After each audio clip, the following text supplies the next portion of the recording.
Comment le judo a-t-il commencé?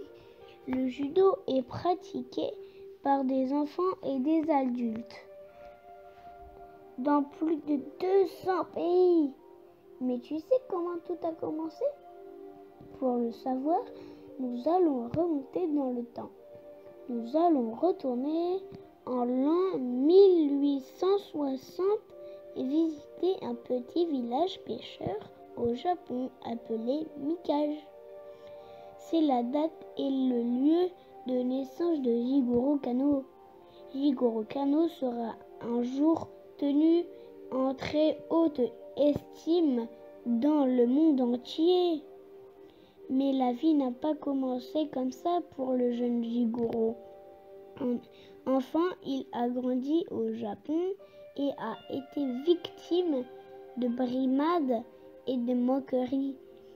Avec beaucoup de courage, Jigoro a entrepris de changer sa vie et se faisait celle de millions de personnes. Mikage, Japan, 1875. Jigoro se crispe. Il sent que les méchants garçons se rapprochent de lui et se prépare à l'attaque. Mais il est petit pour son âge et n'est pas de taille à affronter les garçons plus âgés et plus grands. Il se rapproche et commence à le bousculer. Jigoro tente de se défendre, mais ça ne sert à rien. Finalement, le mauvais gars se fatigue et s'enfuit. Jigoro rentre à pied en traînant les pieds dans le sable. Au loin, il voit les samouraïs qui patrouillent dans l'enceinte du château. Si seulement il pouvait être aussi fort et courageux que pense-t-il. Le soir, il raconte sa journée à ses parents. Un ami de la famille, qui est un soldat du shogun, dit « Tu devrais commencer le jujitsu. Tu pourras apprendre à projeter des personnes beaucoup plus grandes que toi. » Jigoro est convaincu. Demain, il commencera à s'entraîner pour devenir plus fort. Code moral. Très rapidement, le judo devient très connu dans tout le Japon. Jigoro Kano voyage dans tous les pays pour enseigner le judo. Kano, assis en position de lotus, plusieurs centaines de personnes se sont rassemblées pour apprendre le judo et écouter en silence les paroles de Sensei Kano.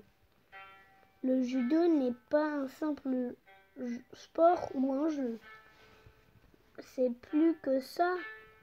Le but du judo est de se perfectionner ou de contribuer à la société, commence-t-il.